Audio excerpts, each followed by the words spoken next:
O Egito estrangeiro foi um dos impérios mais poderosos que era conhecido por sua riqueza e cultura. Os antigos egípcios eram engenheiros e artistas-arquitetos qualificados e produziram alguns dos monumentos e obras de arte mais impressionantes do mundo antigo, que construíram maciçamente templos de pirâmides e outras obras públicas que serviram como símbolos de seu poder e civilização. Os antigos egípcios desenvolveram uma cultura e economia sofisticadas baseadas em grande parte no fértil vale do rio Nilo, que fluiu pelo coração do país. Os egípcios eram hábeis em gerenciar as inundações anuais do rio e usar sistemas de irrigação para distribuir água para seus campos. Isso permitiu-lhes produzir excedentes de culturas que poderiam ser trocadas por outros bens e serviços. No coração deste império era um carismático e inteligente rainha chamada Cleópatra.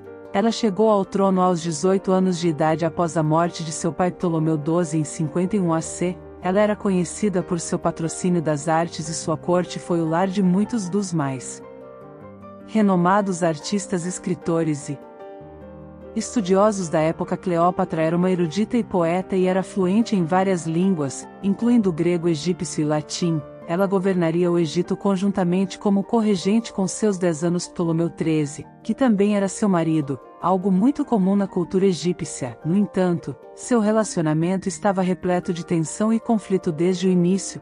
Os conselheiros de seu irmão, que eram principalmente eunucos, detinham uma quantidade significativa de poder e muitas vezes manipulou o garoto imperador contra sua irmã. Eles viram Cleópatra como uma ameaça à sua autoridade e começaram a conspirar contra ela quase imediatamente. No entanto, Cleópatra era uma figura dominante e desejava governar com um punho de ferro.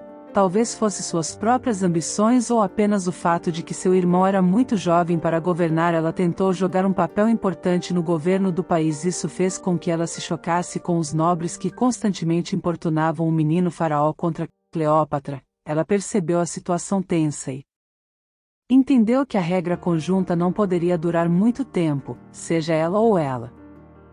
Em uma tentativa de consolidar seu poder, Cleópatra começou a tomar medidas para afastar seu irmão. Ela tinha o apoio do povo egípcio, que a via como uma líder capaz e estava ficando cada vez mais desencantada com os conselheiros da Ptolemy. No entanto, o apoio das pessoas comuns significava nada, porque, em última análise, os nobres influentes e os políticos tinham mais poder, que fizeram o faraó demitir Cleópatra, forçando-a no exílio em Alexandria. Como Ptolomeu declarou-se o único governante do Egito, há diferentes teorias sobre o porquê.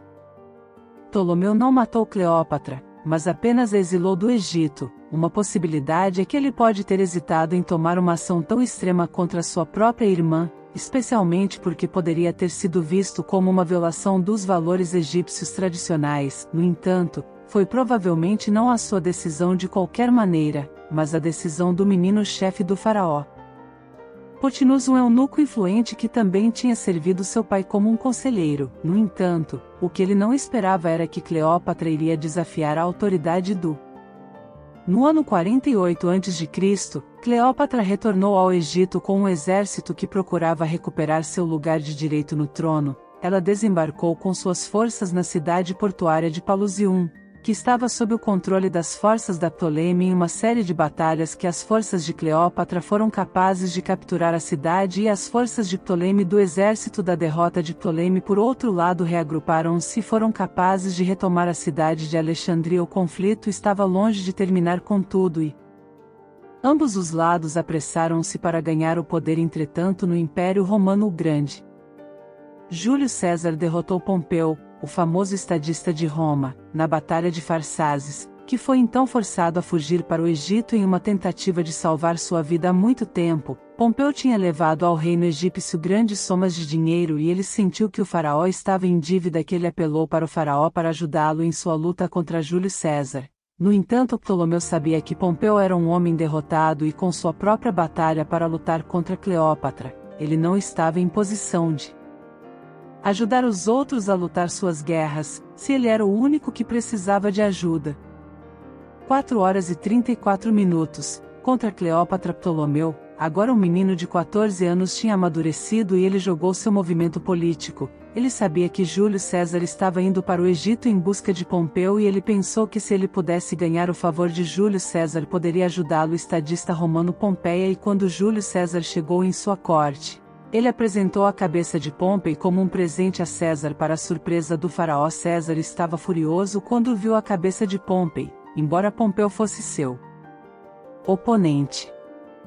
Mesmo assim, o Egito e Roma estavam em paz uns com os outros e ele não apreciava o comportamento do faraó, que matou um respeitado general romano de uma maneira tão indigna que se recusou a ajudar Ptolomeu contra sua irmã e procurou uma audiência com Cleópatra antes de decidir ir à guerra contra ela. A casa do faraó prendeu César e disse-lhe que ele não iria libertá-lo até que ele concordasse em lutar ao lado dele contra Cleópatra. Assim que Cleópatra descobriu que Júlio César, os grandes militares romanos general, estava aqui no Egito, ela supostamente disfarçou-se como um servo e contrabandeou-se para os aposentos de César para libertá-lo. Ela usou seu carisma e habilidade política para ganhar o apoio de César. Ela era exatamente o tipo de mulher que iria apelar para um homem como Júlio César. Sabia que a paz era importante no Egito, como grãos e outros alimentos foram importados para Roma a partir deste mesmo lugar. Devido às recentes guerras no Egito, houve perturbação no abastecimento que tinha causado distúrbios alimentares em Roma e César queria resolver esta questão para sua república. Ela ficou do lado de Cleópatra, pois ela o impressionou não só como politicamente mais maduro e capaz do que seu irmão, mas também por causa de seu charme e beleza. Os dois cresceram romanticamente próximos um do outro e se apaixonaram. César foi um gênio militar e suas forças ajudaram o exército de Cleópatra a cercar Alexandria e eles foram capazes de capturar a cidade. Depois de vários meses de luta durante o cerco de Alexandria, Ptolomeu foi morto em batalha, possivelmente afogado em. De acordo com muitos relatos, Cleópatra assumiu o controle total do Egito e César voltou para Roma para resolver os distúrbios alimentares que causaram a revolta maciça na cidade. Seu confiável general Mark Antony não conseguiu resolver o problema. César afirmou controle total, anunciando-o como um ditador até que houvesse estabilidade em Roma. Ele foi capaz de resolver a questão da escassez de alimentos rapidamente, uma vez que havia paz no Egito agora e grãos poderiam ser importados facilmente, sem qualquer obstáculo. Embora César tinha resolvido o problema, mas sua posição temporária como ditador aprovou pelo Senado estava se tornando cada vez mais permanente e ele continuou a ocupar o cargo. Mesmo depois que a crise passou e sua relação com a rainha egípcia estrangeira Cleópatra não se encaixava bem com senadores poderosos na República Romana, muitos senadores estavam preocupados que César estava se tornando muito poderoso e acabaria por transformar Roma em uma monarquia ou ditadura.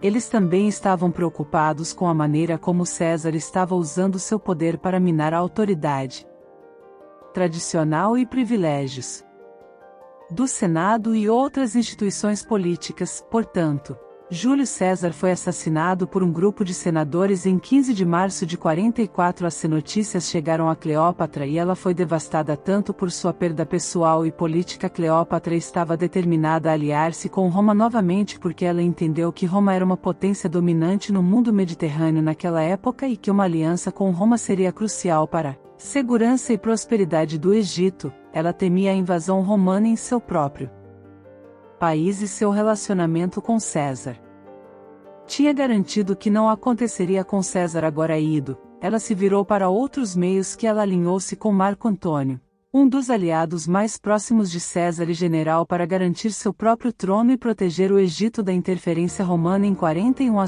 Mark viajou para o Egito para se encontrar com ela e negociar uma aliança. Cleópatra famosamente chegou em uma exibição deslumbrante navegando pelo Nilo em uma barcaça decorada com ouro e velas roxas com servos vestidos como cupidos. Fanning, seu Antony, foi ferido e os dois começaram Cleópatra usou sua influência sobre Antônio para promover seus objetivos políticos juntos. Eles formaram uma aliança contra Otaviano, que não era outro senão o próprio filho adotivo de César. No entanto, a reputação de Antônio foi prejudicada quando divorciou sua esposa romana de Maria Cleópatra e teve vários filhos com ela, o que o fez parecer um fantoche da rainha estrangeira. Em 31 BC, Octaviano declarou guerra a Antony e Cleópatra e seus exércitos se encontraram no. Cleópatra era uma política habilidosa e estrategista, Mas ela tinha pouca experiência militar. Antony liderou o exército, mas seu julgamento foi nublado por seu amor por Cleópatra e seu hábito excessivo de beber da marinha de Otaviano era muito superior e ele superou as forças de Antony que foram enfraquecidas pela doença e deserção na batalha decisiva. Cleópatra e sua frota assistiram de uma distância segura, enquanto as forças de Antony foram dizimadas por táticas superiores de Octaviano. Vendo que tudo foi perdido, Cleópatra ordenou que seus navios fugissem e Antony seguiu sua liderança. A batalha foi uma derrota esmagadora para sua aliança e eles foram forçados a recuar para Alexandria. Egito. Otaviano os perseguiu e depois de um cerco de vários meses o exército de Antony começou a desertá-lo enquanto o povo de Cleópatra começou para se voltar contra ela. Em agosto de 30 AC, Antony recebeu falsos relatos de que Cleópatra tinha cometido suicídio e fora do desespero ele tirou sua própria vida. Quando Cleópatra soube de sua morte, ela resolveu se juntar a ele na vida após a morte. De acordo com a lenda, 10h40, Cleópatra arranjou uma víbora venenosa para ser trazida a ela em uma cesta de figos. Em seguida, ela permitiu que a cobra a mordesse e ela morreu do veneno. Sua morte não só marcou o fim da República Romana e o início do Império Romano, mas também o fim do Ptolemaic dinastia que governou o Egito desde a morte de Alexandre o Grande em 323 AC. Após sua morte, Cleópatra tornou-se uma lenda e um símbolo do poder feminino e independência. Ela tem sido retratada em inúmeras obras de literatura artística e cultura popular como ela. Obrigado por assistir. Até a próxima vez.